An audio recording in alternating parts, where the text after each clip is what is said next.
लोकसभा चुनाव में बीजेपी को उत्तर प्रदेश में जो झटका लगा, उसकी झंझनाहट प्रदेश की सियासत में अभी भी खत्म होती नहीं दिख रही है।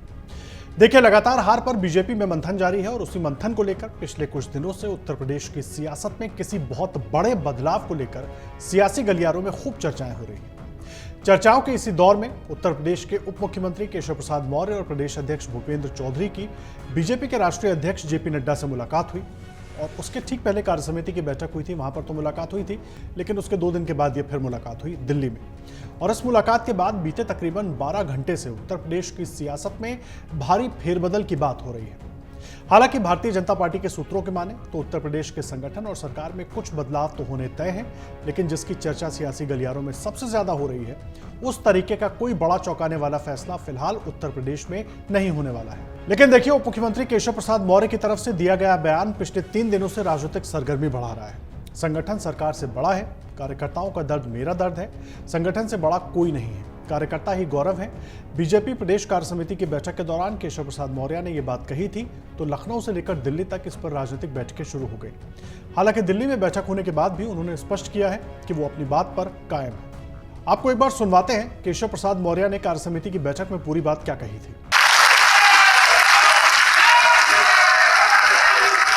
संगठन से बड़ा कोई नहीं होता है। संगठन सरकार से बड़ा है, बड़ा था, बड़ा रहेगा।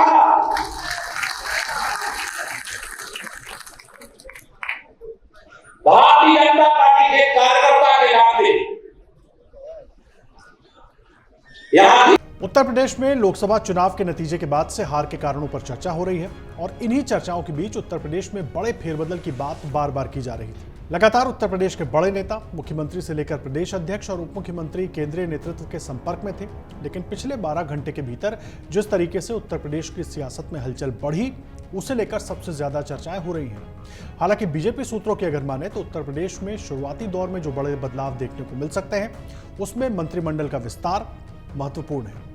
जानकारी के मुताबिक केंद्रीय नेतृत्व के साथ हुई बैठक में उत्तर प्रदेश में मंत्रिमंडल विस्तार के साथ साथ संगठन में फेरबदल की भी बातचीत हुई है और सूत्रों के हिसाब से मंत्रिमंडल में फेरबदल या बदलाव की जो भूमिका बनाई गई है, उसमें जातिगत समीकरणों, जहां पर पार्टी चुनाव हारी है, उसका एक पूरा सियासी खाका खींचा गया है ताकि उसको दुरुस्त किया जा सके।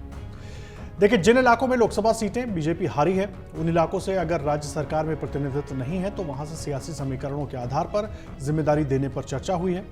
सूत्रों का कहना है कि बीते कुछ दिनों से जो चर्चाएं हुई हैं, उसमें यह भी निष्कर्ष निकला कि अगर जातिगत समीकरणों के आधार पर सभी सियासी दांव-पेच दुरुस्त कर लिए जाएं, तो आने वाले चुनाव के नतीजे बेहतर होंगे। बीजेपी के सूत्रों के मुताबिक उपचुनावों के बाद उत्तर प्रदेश में न सिर्फ मंत्रिमंडल में फेरबदल और विस्तार हो सकता है, बल्कि संगठनात्मक स्तर पर भी कुछ बड़े बदलाव देखने को मिल सकते हैं। चर्चा इस बात की भी हो रही है कि उत्तर प्रदेश में होने वाले संगठनात्मक और सरकार के बदलाव में पिछड़ों और दलितों को और जिम्मेदारियां दी जा सकती हैं। बीजेपी के रणनीतिकारों की अगर माने तो केंद्रीय नेतृत्व चुनाव के परिणाम के बाद बदलाव करने की तैयारी में है।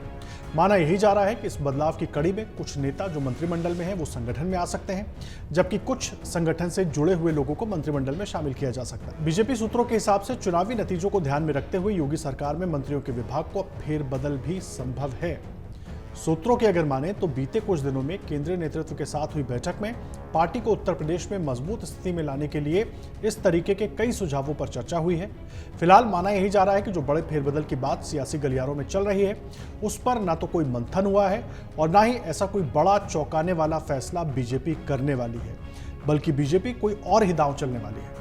अगर आप ये वीडियो YouTube पर देख रहे हैं तो हमारे चैनल को सब्सक्राइब करें और बेल आइकन को दबाना ना भूलें। अगर आप Facebook पर ये वीडियो देख रहे हैं तो हमारे पेज को लाइक करें।